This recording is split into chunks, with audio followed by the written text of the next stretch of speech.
بسم اللہ الرحمن الرحیم۔ السلام علیکم ورحمۃ اللہ وبرکاتہ۔ جی ناظرین، آج ہم آپ کی خدمت میں قوم سمود کا قصہ لے کر حاضر ہوئے ہیں۔ قوم سمود کا حضرت صالح علیہ السلام سے معجزے کا طلب کرنا۔ شاہ عبدالعزیز محدث دہلوی رحمہ اللہ نے حضرت صالح علیہ السلام کا قصہ سورۃ شمس کی تفسیر میں اس طرح بیان فرمایا ہے کہ حضرت صالح علیہ السلام نے بموجب حکم الہی کے تبلیغ دعوت اسلام اپنی قوم کو کرنی شروع کر دی۔ قوم کو نصیحت کرتے لیکن قوم نے انکار پر اصرار کیا اور حضرت صالح علیہ السلام سے معجزہ طلب کیا۔ آپ علیہ السلام نے فرمایا، اگر میں بموجب تمہاری خواہش کے تم کو معجزہ دکھاؤں تو پھر بھی تم نے اگر میرا کہنا نہ مانا اور ایمان نہ لائے تو پھر تم عذاب الہی میں گرفتار ہو جاؤ گے۔ لوگوں نے کہا کہ ہم فلاں تاریخ کو ہر سال شہر سے باہر جاتے ہیں اور بتوں کو بھی اچھی پوشاک اور زیور سے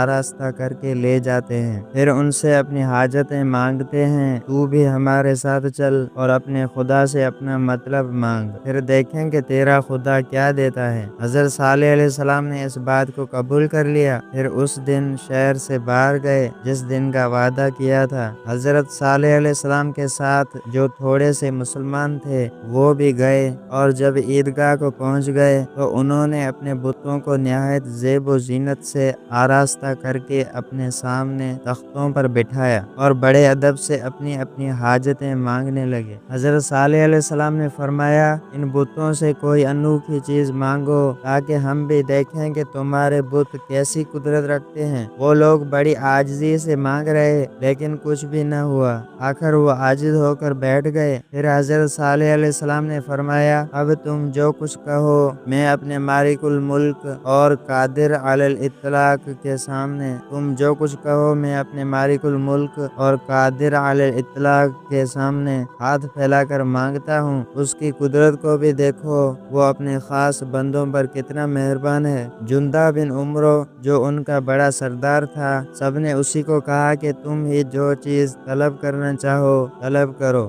جو یہ نہ لا سکے اور عاجز ہو جائے۔ اب جندہ نے حضرت صالح علیہ السلام سے کہا کہ یہ پہاڑ جو عیدگاہ کے سامنے ہے، اس سے ایک اونٹنی ہمارے واسطے نکال، اس کی پیشانی سیاہ ہو اور باقی سارا بدن سفید اور بال بڑے اور نرم ہو اور 10 ماہ کی حاملہ بھی، پھر وہ ہمارے سامنے بچہ جنے اور وہ بچہ بھی اس کی مانند ہو شکل اور رنگ میں۔ حضرت صالح علیہ السلام نے دوبارہ اسلام کے بارے میں ان سے وعدہ لیا۔ سب نے اقرار کیا کہ ہم ضرور ایمان لائیں گے۔ پہاڑ سے حاملہ اونٹنی کا نکلنا۔ حضرت صالح علیہ السلام مسلمانوں کو پتھر کے پاس لے گئے اور 2 رکعت نماز ادا کی، پھر خدا کی بارگاہ میں دعا کرنی شروع کی اور مسلمانوں کو کہا، تم میرے پیچھے کھڑے رہو اور میری دعا پر آمین کہو۔ قوم سمود کے سردار اور تمام لوگ ارد گرد کھڑے ہو کر یہ منظر دیکھ رہے تھے کہ کیا ہوگا۔ خدا کی قدرت، اچانک اس پہاڑ سے چلانے کی آواز آئی، جس طرح بچہ جننے کے وقت جانور آواز نکالتے ہیں اور فریاد کرتے ہیں۔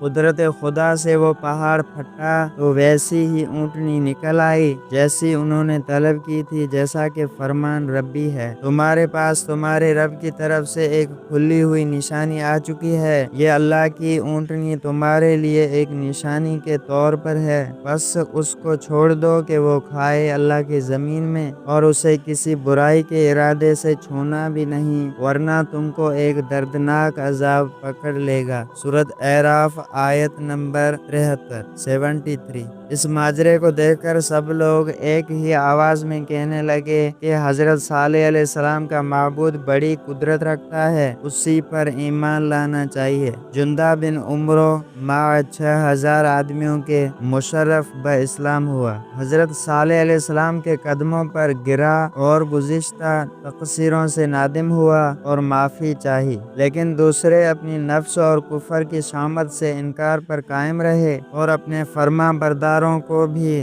سمجھانا شروع کیا۔ وہ بدبخت حضرت صالح علیہ السلام کو جادوگر قرار دے کر پھر گئے۔ تب حضرت صالح علیہ السلام نے فرمایا کہ تم نے خلاف عہد کیا اور مجھ پر ایمان نہیں لائے، اب خدا کے عذاب سے تمہارے لیے بچاؤ اسی میں ہے کہ تم اس اونٹنی کو اور اس کے بچے کو نہایت تہذیب سے اپنے ملک میں رکھو، ان کو کسی قسم کی تکلیف اور رنج نہ پہنچاؤ، تمہارا بچاؤ اسی میں ہے۔ جب تک یہ اونٹنی اور بچہ تم میں رہیں گے خدا کا عذاب تم پر نہ آئے گا۔ اگر کسی قسم کی تکلیف ان کو پہنچائی تو پھر تم عذاب الہی میں گرفتار ہو جاؤ گے۔ وہ اونٹنی بڑے جسم والی تھی کہ حضرت ابو موسیٰ اشعری رضی اللہ عنہ جو بڑے جلیل القدر صحابہ میں سے ہیں، وہ فرماتے ہیں کہ میں سمود کے شہروں میں سے شہر ہجر میں گیا تو اس اونٹنی کی جگہ کی مشہوری سنی کہ لوگ اس کی زیارت کو جاتے تھے۔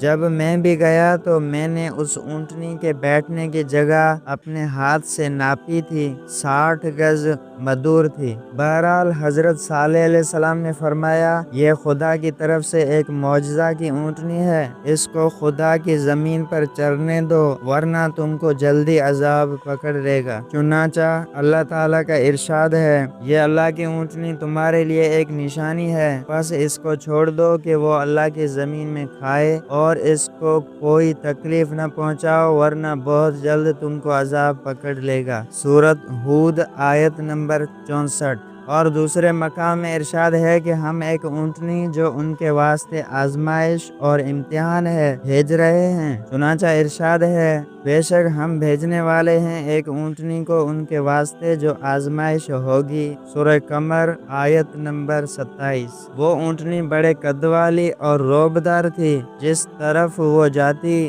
سب جانور اس کو دیکھ کر بھاگ جاتے اور پانی پر جب جاتی سارا پانی پی جاتی۔ جب لوگ تنگ آ گئے تو حضرت صالح علیہ السلام نے باری مقرر کر دی کہ ایک دن یہ اونٹنی پانی پیے گی اور ایک دن تم اپنے جانوروں کو پلاؤ، جیسا کہ فرمان ربی ہے۔ صالح نے کہا، یہ ایک اونٹنی ہے، اس کے لیے پانی پینے کی ایک باری ہے اور ایک مقرر دن کی باری تمہارے لیے ہے، اور اس کو برائی کے ارادے سے مت چھیڑنا ورنہ ایک بڑے دن کا عذاب تم کو پکڑ لے گا۔ سورہ شعراء آیت نمبر 156۔ کیونکہ وہ اونٹنی ایسی حالت میں تھی کہ سب جانور اس سے ڈرتے کہ جس جنگل میں وہ چرتی تھی دوسرا جانور وہاں قدم نہیں رکھ سکتا تھا، اور جس تالاب یا کنویں اور ندی پر وہ جاتی تو سارا پانی پی لیتی تھی، اور جس چراگاہ میں وہ چرتی وہاں گھاس کا نام و نشان نہ رہتا تھا، اور شام کے وقت جب وہ واپس لوٹتی تھی تو شہر کے سب لوگ آ کر اپنے اپنے برتن دودھ سے بھر لیتے اور تمام شہر والوں کو اس کا دودھ کفایت کرتا تھا۔